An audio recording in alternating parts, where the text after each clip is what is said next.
मेरे आज के व्लॉग में बताया गया है कि कलयुग और सतयुग में क्या क्या अंतर है। कलयुग और सतयुग में बहुत ही अंतर है।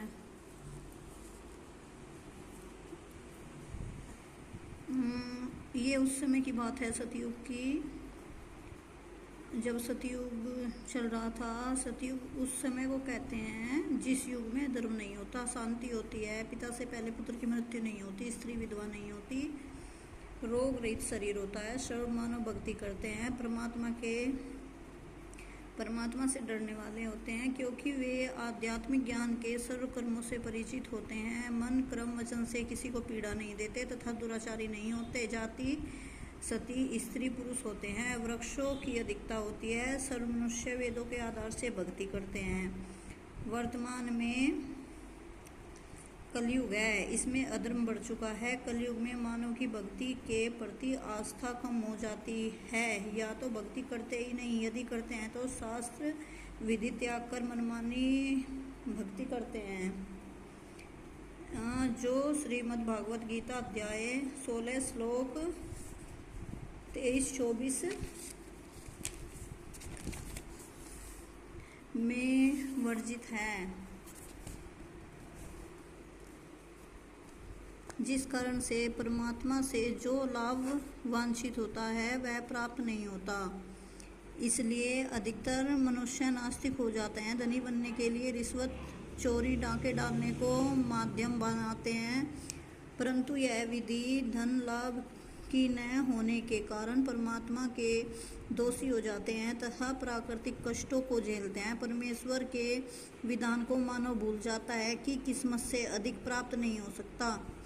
यदि अन्य अवैध विधि से धन प्राप्त कर लिया तो वह रहेगा नहीं। जैसे एक व्यक्ति अपने पुत्र को सुखी देखने के लिए अवैध विधि से धन प्राप्ति करता है, कुछ दिनों अपने पुत्र को सुखी देखने के लिए अवैध विधि से धन प्राप्त करता है, कुछ दिनों पश्चात उसके पुत्र के दोनों गुर्दे खराब हो गए। जैसे तैसे करके गुर्दे बदलवाए, 3 लाख रुपए खर्च हुए। जो धन अवैध विधि से जोड़ा था वह सर्व खर्च हो गया तथा कुछ रुपये कर्जा भी हो गया। फिर लड़के का विवाह किया। 6 महीने के पश्चात बस दुर्घटना में इकलौता पुत्र मृत्यु को प्राप्त हो गया। अब न तो पुत्र रहा और न ही अवैध विधि से वर्जित किया गया धन। शेष क्या रहा? अवैध विधि से धन संग्रह करने में किए हुए पाप जो अभिशेष हैं उनको भोगने के लिए जिससे पैसे ऐंठे हैं उनका पशु बनकर पूरे करेंगे। पशु जैसे गधा, बैल, गाय ऐसा कुछ बनेंगे, परंतु परम अक्षर ब्रह्मा की शास्त्रानुकूल साधना करने वाले भक्त की किस्मत को परमेश्वर बदल देता है, क्योंकि परमेश्वर के गुणों में लिखा है कि परमात्मा निर्धन को धनवान बना देता है।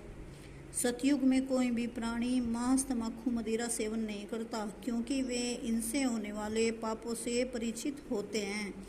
तो ये कहानी है जी सतयुग और कलयुग की। कलयुग में देख रहे हो आप, सबकी आंखों देखी है कि कितना पाप बढ़ रहा है। तो देखो, सभी से गुजारिश है कि कोई भी अपने मन में ये ना सोचो कि उसका भी मेरे आ जा, उसका भी मेरे आ जा, नहीं तो वो पता नहीं इंसान का कब कहाँ निकल जा। सब उस प्रभु का नाम लो जिसमें अपनी पूर्ति हो जा, उतना हर किसी को मिले। ये भी नहीं ज़्यादा मिले कोई खाली रह जा, और ये भी नहीं कि कोई हाथ फैलावे, सबको पूर्ण मिले। धन्यवाद सबका, ज़्यादा से ज़्यादा सुने। मैं कल फिर एक व्लॉग डालूँगी जो कि मांस खाना पाप है, इससे संबंधित होगा।